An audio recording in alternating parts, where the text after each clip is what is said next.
Legendary hockey writer Red Fisher d.ies at 91. Red Fisher, the legendary hockey journalist, has died at age 91. Below is USA Today sports hockey columnist Kevin Allen's earlier profile on Fisher, written during the 2000 Stanley Cup Final. East Rutherford, NJ- even Henri Richard's revered record of 11 Stanley Cup championships looks puny compared to the Montreal, Gazette sportswriter Red Fisher's prolific championship run. Fisher, 73, has covered 43 of the last 45 Stanley Cup Finals. I covered 17 of the Montreal Canadiens' 24 Stanley Cups, and some people think I covered all 24, he says. His first NHL assignment was March 17, 1955. He knows the exact date because that was the day of the famed Morris Rocket Richard riot. NHL President Clarence Campbell had suspended Richard for the final 3 games of the regular season and the rest of the playoffs for slugging linesman Cliff Thompson, who was breaking up a fight between Hal Laycoe and Richard. Canadiens fans were upset, and Fisher remembered he could feel all day something was going to happen. He recalls tear gas being tossed and yellow smoke rising. Everyone was coughing, choking, spitting, cursing, and in a matter of seconds they announced the fire department had ordered everyone out of the building, Fisher recalled. Seeing that rioters were setting fires and turning over police cars, he walked to the corner to call his newspaper. Pressed for more details, Fisher suggested the Silly City editor should come up here and circulate in this crowd.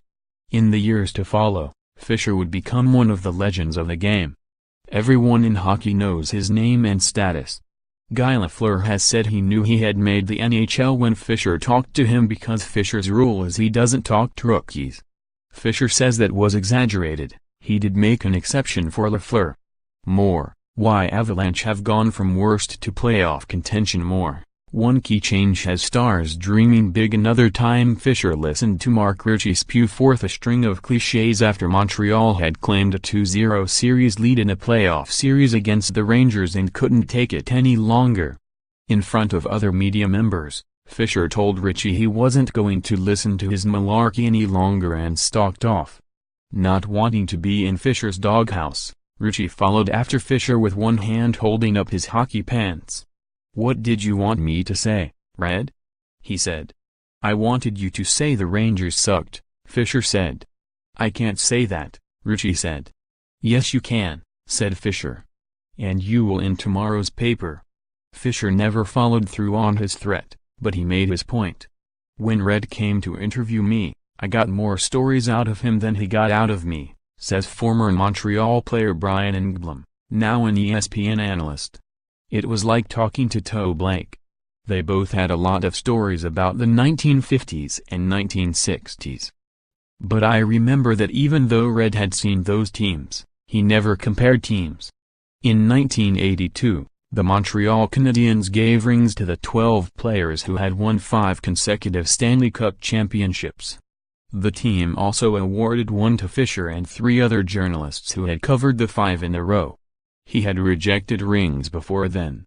"The players didn't see me as being part of their championships," Fisher says. "I never felt that way. They were the guys who did it. That's the way it is. That's the way it should be.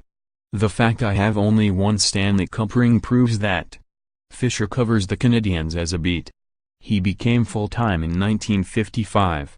That was his condition to accept the Toronto Star's job offer. "That was pretty presumptuous of me," he says, chuckling. Does he still enjoy the Stanley Cup Finals the way he did in the 1950s? "I'm here, aren't I?" he says.